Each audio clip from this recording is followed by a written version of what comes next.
네, 여러분 안녕하세요. 김하익쌤입니다. 자, 이번 주는 이제 물권 마지막 편하고 계약법까지 들어가도록 하겠습니다. 자, 시간 질질 끄는 학원 커리큘럼 쩌리 보내버리세요.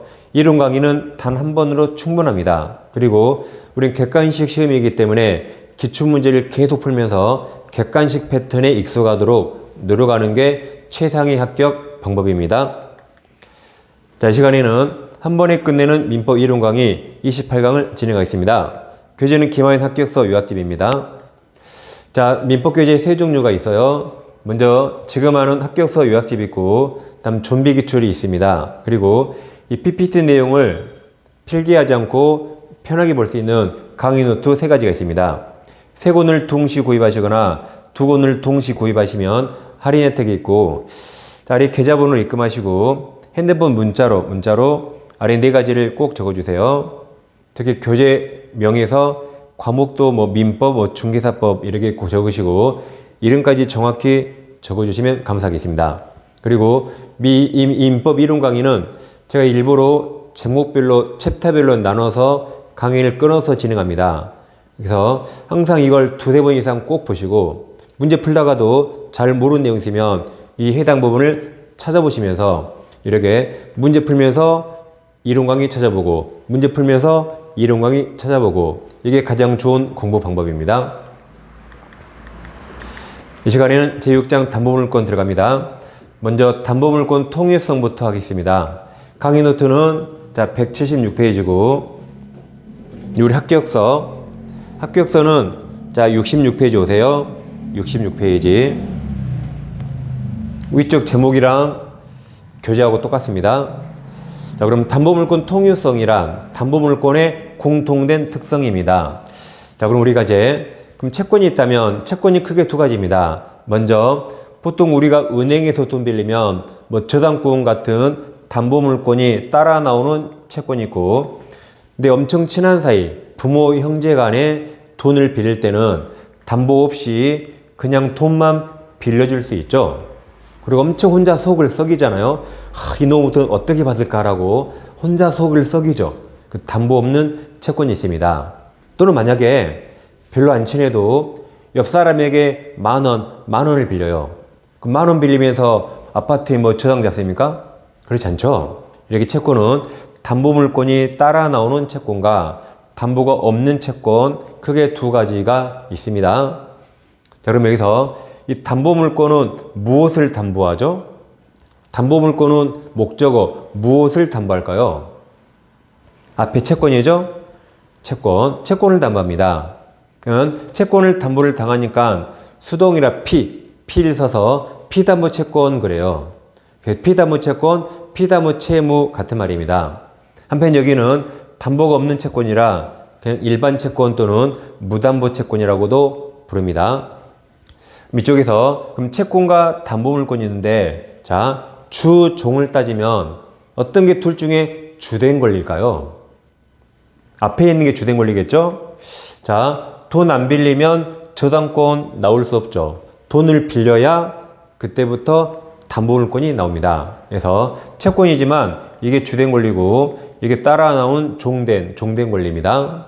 그 다음에 이걸 엄마 자식으로 따진다면 엄마가 먼저 있어야 자식이 나오죠. 그래서 채권이 엄마, 모권, 담보물권이 자식, 자권이 됩니다. 그럼 이제 우리 이쪽을 공부하는 거죠. 이쪽. 그럼 여기서 아주 중요한 결론이 있습니다. 잘 보세요. 담보물권, 즉 유치권과 저당권은 반드시 앞에 채권이 있어야 됩니다.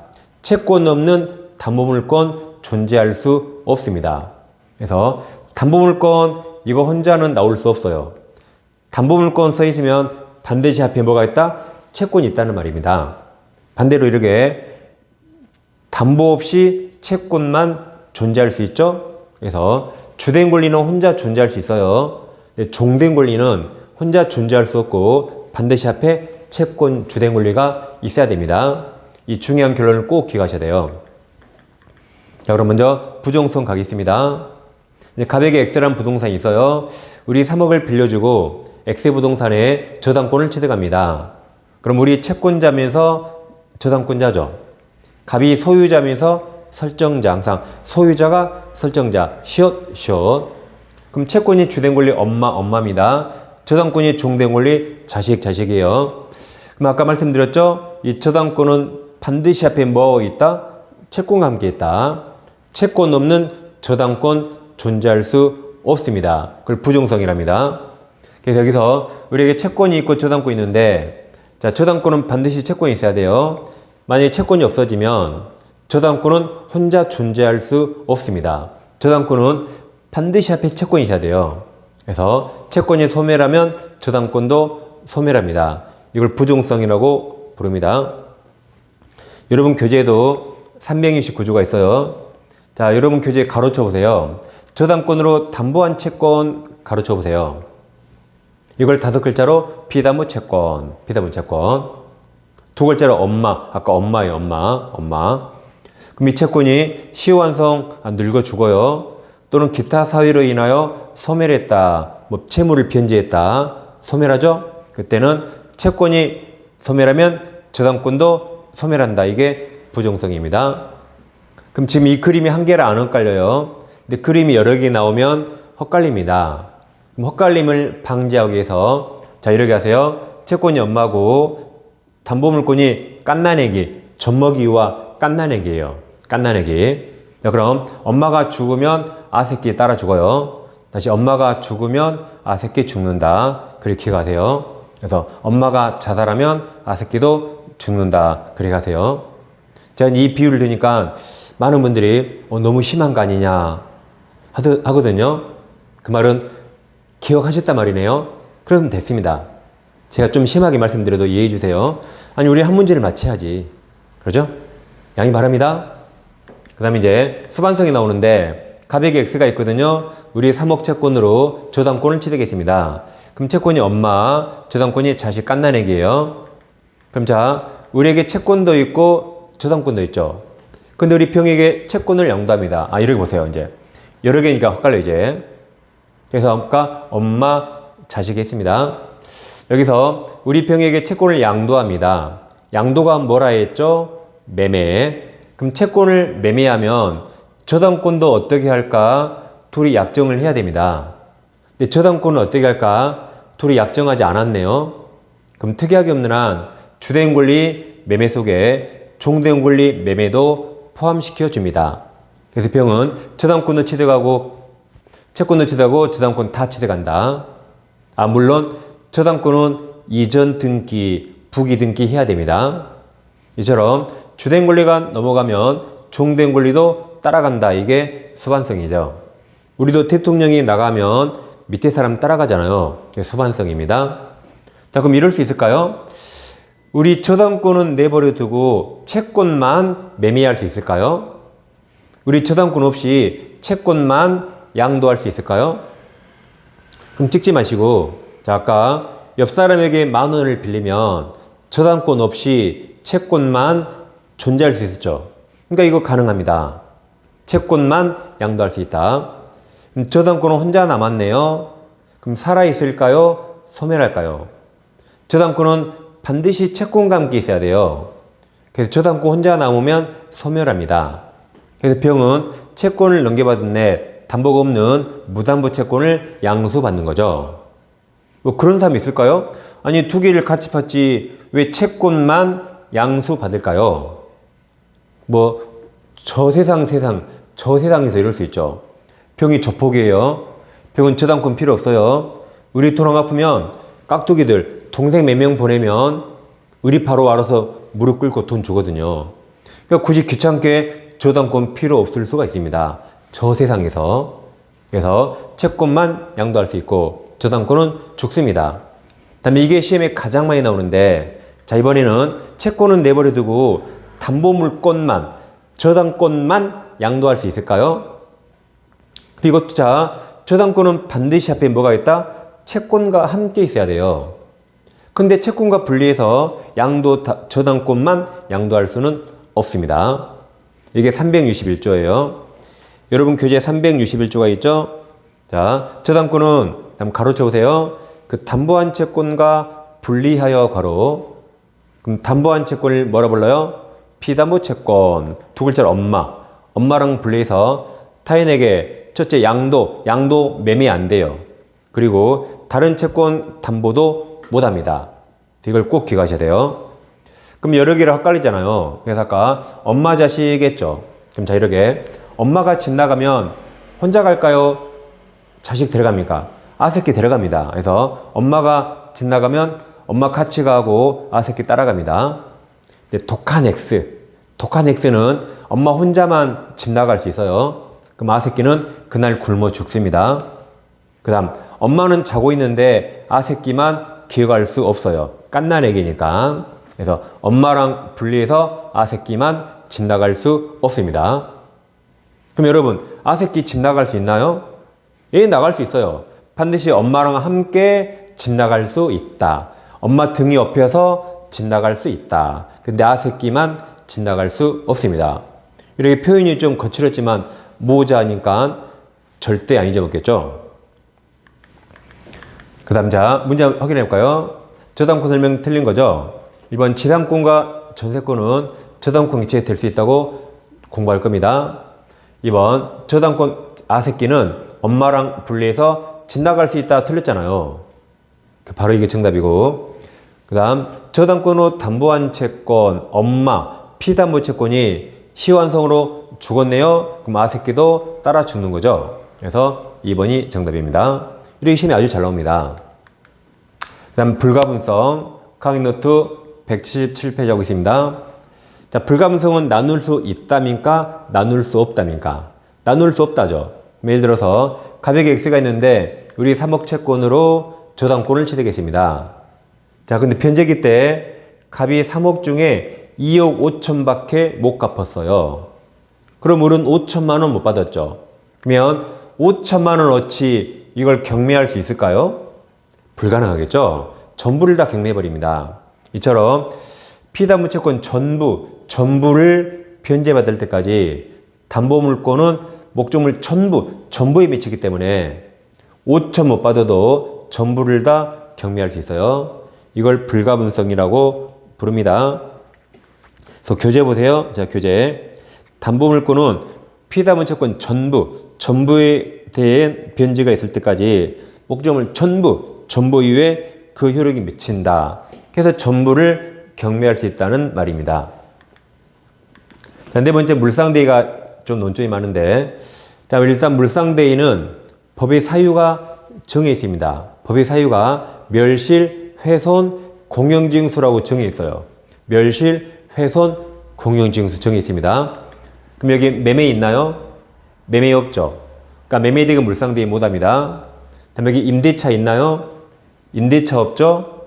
그러니까 임대차 차임, 월세도 물상대위 못합니다.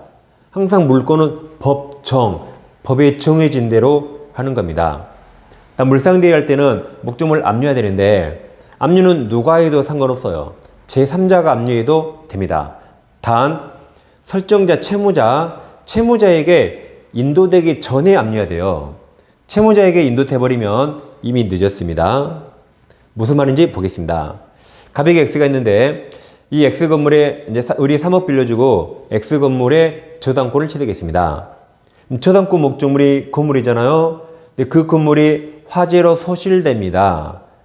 그럼 화재로 소실되면 화재보험 들었다면 건물이 없어지고 보험금이라는 가치적인 변형물이 생기죠. 이것을 저당권자 이걸 꽉 잡아요. 이 보험금이 채무자, 설정자, 갑에게 들어가면 안 됩니다. 이 보험금과 갑돈이 섞여버리면 특정성을 상실하니까 이 돈이 설정자, 갑에게 지급하지 못하게 이걸 꽉 잡아야 돼요. 그리고 이 보험금, 그 물건 위에 대신해서 먼저 우선 면제 받는 겁니다. 이걸 물상대위 한다고 표현합니다. 그럼 압류는 꼭 저당권자가 할 필요 없어요. 누구든 이 돈이 설정자 갑에게 못 가게 꽉 잡으면 되죠. 그러니까 저당권자뿐만 아니라 제3자가 해도 가능합니다. 누가 해도 된다. 그러므로 이 제3자가 엄청 고맙죠. 아니 내가 압류하려고 그랬는데 얘가 먼저 해줬네? 그러므로 땡큐 그래. 땡큐 그리고 이것을 을이 먼저 받아가요. 얘는 우선 면제권 없죠. 우선 면제권은 을이 먼저 받아갑니다. 그럼 이제 얘한테 미안하니까 sorry 그래요. 영어 두 마디. 얘가 먼저 압류하면 을은 땡큐 그리고 누가 먼저 받아요? 을이 먼저 받아가요. 을은 저당권 우선 면제가 있으니까. 그럼 얘가 압류했지만 을이 먼저 받아가죠. 그러니까 미안하니까 sorry 그래서 땡큐 sorry 하면 됩니다. 근데 압류는 이 설정자 갑에게 지급되기 전에 꽉 잡아야 됩니다. 인도돼버리면 이미 늦었습니다. 이게 물상대예요. 그럼 이번에는 갑에게 이제 건물이 있는데 을이 3억 빌려주고 건물의 저당권을 취득했습니다.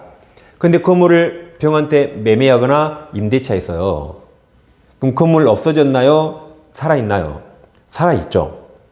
그럼 이게 매매가 돼서 소유자가 병으로 바뀌더라도 을은 돈 못 받으면 병 건물 경매할 수 있습니다.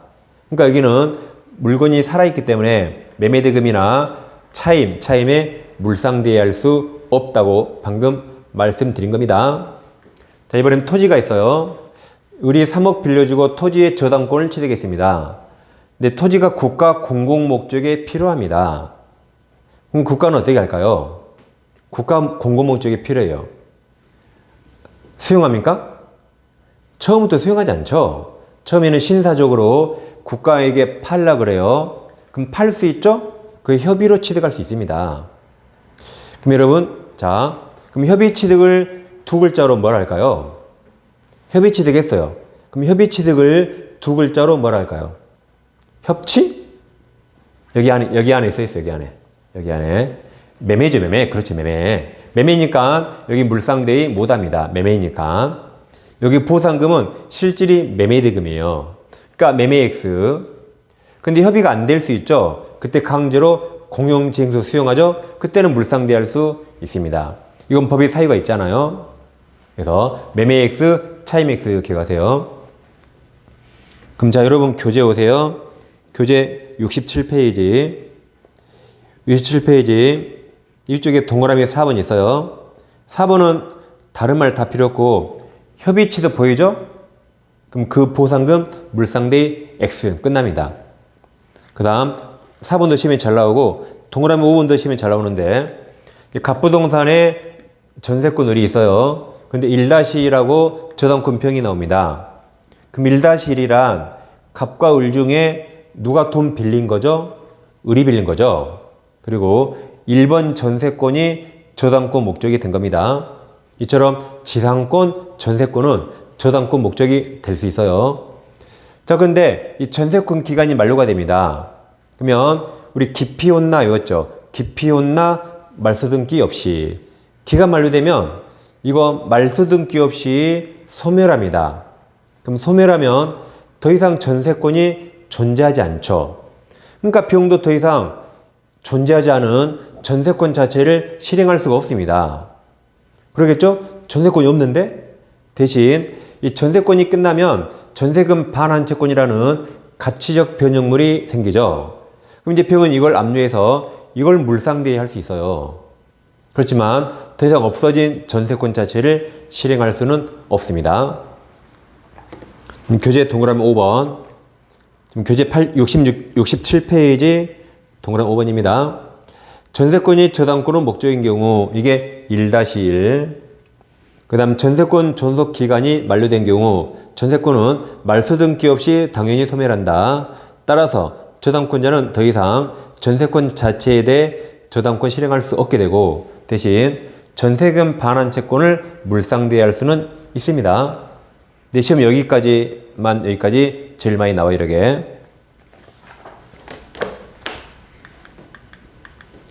자, 문제 한번 확인해 볼까요? 저당권 물상대의 옳은 겁니다.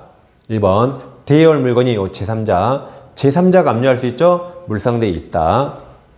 2번 전세권을 저당권 목적으로 한 경우 아까 1-1 부기등기 그럼 저당권자에게 물상대에 인정될 수 있었죠.